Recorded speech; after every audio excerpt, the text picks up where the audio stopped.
JBZ. Yeah, let's go. I have so many people supporting me that I didn't know last year. I thank God for y'all, yet still I got them haters who say what I'm doing isn't right, but I just be ignoring them. Hey, this is Wendell Reed from Dell World Productions. I'm here to give a review on the Truth Monitor 2030A. These are high resolution active two-way reference monitors for the studio. I had these for about 3 or 4 months now. I have mixed reviews about them. As you see here, if I can get a little closer, I might have to go to autofocus. When I get a little closer, you can see all the stuff it says it does. They are good monitors. I got these brand new. I think they brand new for like $150.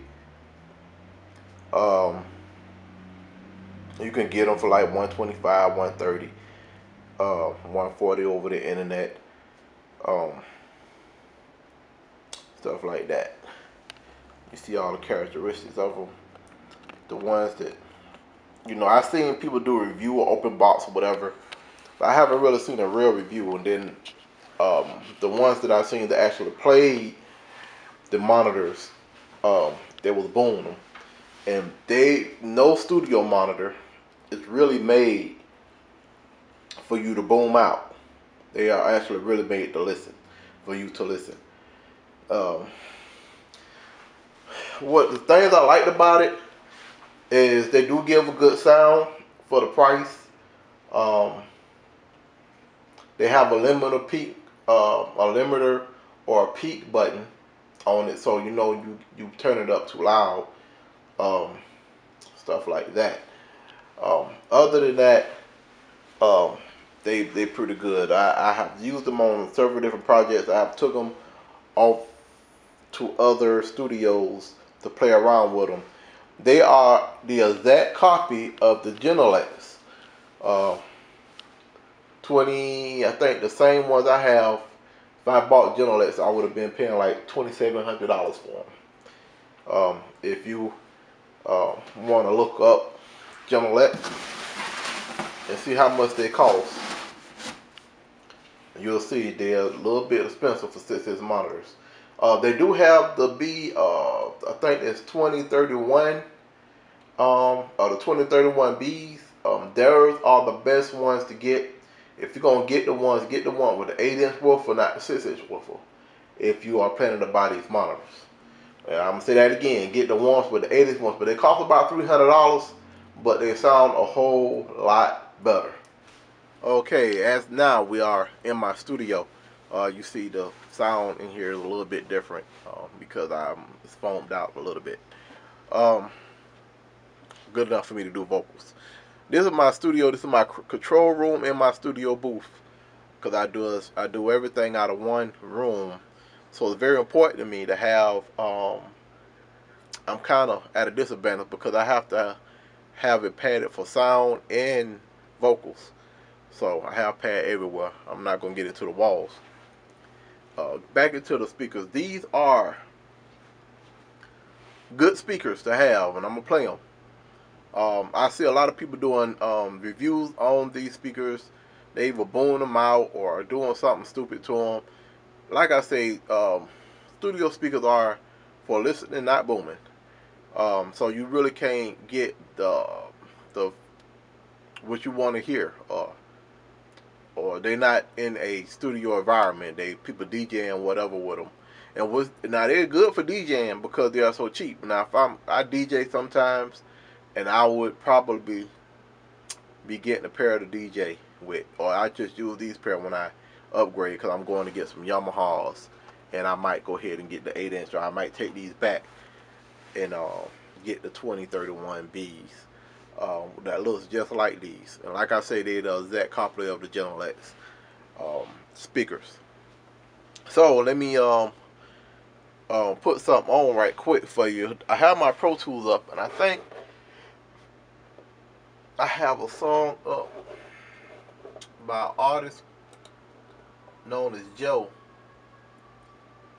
He's a gospel artist. Struggling in your life,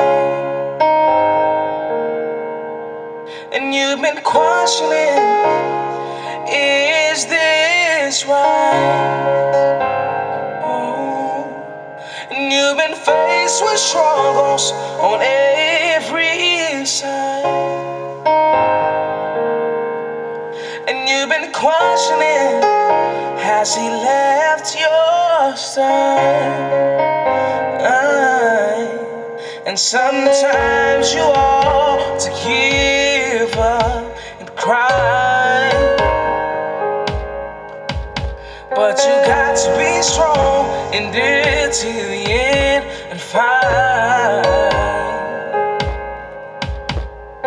Keep the faith and you. Okay. As you see, they are good sounding monitors. For that, there's a couple of things I don't like about it. Let me start off with this. They could have put the on and off switch up front. Instead, they put it in the back. The 2031Bs automatically shuts itself off from no sound going through it. These don't. I think you get a couple more options with the 2031Bs. Like I said, the exact copy of the General X. That's why they sound so good. Also now, if you listen to this on a certain type of speaker or bigger speakers at home, I do have this hooked up full range, because y'all like, there's a lot of bass response because I have my system actually hooked up full range, so I can hear all the frequency across the board, the bottom, top, and the mids. So the other thing I don't like about them is, like I said, they started they started like 50 hertz to 21 kilohertz. Most monitors go higher than that. So at certain frequencies or something, you get this cracking, hissing, something sound in your mix, and you'll think it's something, or you missing something wrong. And then if you play it on another monitor or another speakers, you will see it's not there. It's from these. They replicate sound pretty good, but they really sucks at over 22, 23 kilohertz. They start sucking real bad. So as long as you like doing like hip hop stuff like that, you'll be okay. Let me pull up one more song. This song was done live in the studio at my studio, and let me put him up right quick. This Elder. Oh, that's the wrong one. This is Elder Alfonso Walker, and Walkers by Faith. And when I got these people, okay, it finally came up. Here we go.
As you see, they sound pretty good. Like I said, I have this hooked up full range. So if you in a studio playing this on bigger speakers, you're gonna have more of a bass sound, because I have a bass being hooked up. I have a hooked up full range. Other than that, They are good speakers to buy for the price. The reason I bought these is because I didn't have the $1, the $2, the $3, the $5, the $6, $700 to put in studio monitors at the time.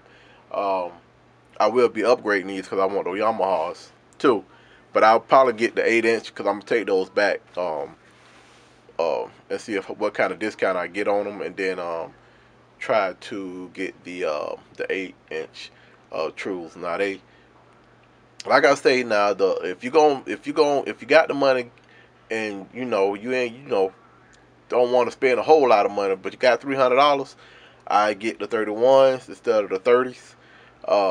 The B2030s are a bigger bang for your buck. They sound a lot better, of course, because the woofer is bigger. Um, Other than that, they are great speakers, and I told you, I don't understand why they didn't put the on and off button up front. They put it in the back. And, the 2031s, if there's no sound going through them, they turn themselves off like my baseband. My baseband turns itself off and on when sound go through it or whatever. Um, they are good. They are good for the money. If you're just looking for a cheap speaker, they are good starter speakers or good DJ speakers. Because if I keep them, that's what I'll probably use them on a DJ set. So let me take you around the world one time. You have to excuse my studio because I need to clean up. So as you see, I have my True monitors right here. It was a good buy. Like I said, when you get in certain frequencies, they act funny. Also, like I say, they are also the exact copy of the Genelecs, but don't get them confused with the Genelecs. The Genelecs sound a lot better even at the 6-inch range. These Genelecs, the same, they look just alike. The Genelec and these look just alike. Only thing, they don't have the on off and the limiter button, but they look alike. But the Genelec sounds a whole lot better across the board. But Behringer made a good speaker when they made this. Don't take nothing away from them. So we're gonna do a around the world thing. Put my thing in here. That's my Digi 002. That's my baby there. I really like it. I want the Digi 003, but after working with the 003, I think I'm liking the 002 a little bit better. You get a little bit better sound out of the 003, but a lot of my stuff is running through preamps, and that go a preamp right there. I have two there. The Behringer Ultra Gain. I run my vocals through the one at the top with the tube amp. I also have a tube mic, the T1 Behringer. Yes, I do a lot of Behringer stuff. Because I do a lot of stuff pro bono, so I don't have a big clientele coming here paying me. A lot of stuff I do for free or pro bono. I have the Roland 1880. I want the 2480. I have it sooner or later. And I have my M Audio keyboard there, and in the back there, you see a drum machine with pads on it. That is my Roland 880, and I use it sometime. I'm basically using it for a sampler now, but it is a full-fledged drum machine / studio. You can put vocals in there. You can do everything with it, just about. I mean, you can play synth in there, to have synths in there, have pianos, has all kinds of sounds. So I use it, but not often. Not often as I should. As you see over here, I have my my computer. That's a Mac G5, and then I have my network. That's my IBM network. It takes about 2 CPUs. It will run with one, but it takes 2 CPUs. When I get through it, it'll be a 8-core processor. Yeah, it does good.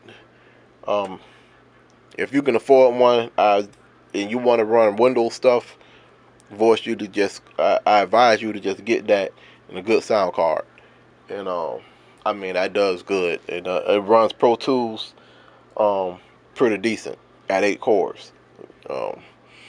But at 4 chords, don't do it. But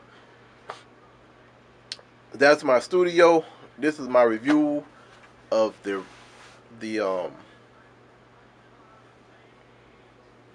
Behringer's 2031 or 2030As. This is my view. This is my review of the Behringer 2030As. And if you don't have a lot of money, invest $150, $160 in those. You probably get them used for way less than that. They're real good for the buck. Remember now, they are for listening, not booming. So if you're trying to boom, you need to find something else. But man, if you just trying to listen to music, that's what you need right there. Thank you. I will not dance to your war drum. I will not lend my soul nor my bones to your war drum. I will not dance to your beating. I know that beat. It is lifeless. I know intimately that skin you are hitting. It was alive once, hunted, stolen, stretched. I will not dance to your drummed up war. I will not pop, spin, break for you. I will not hate for you or even hate you. I will not kill for you. Especially, I will not die for you. I will not mourn the dead with murder nor suicide. I will not side with you or dance to bombs because everyone is dancing. Everyone can be wrong. Life is a right, not collateral or casual. I will not forget where I come from. I will craft my own drum. Gather my beloved near, and our chanting will be dancing. Our humming will be drumming. I will not be played. Your war drum ain't louder than this breath.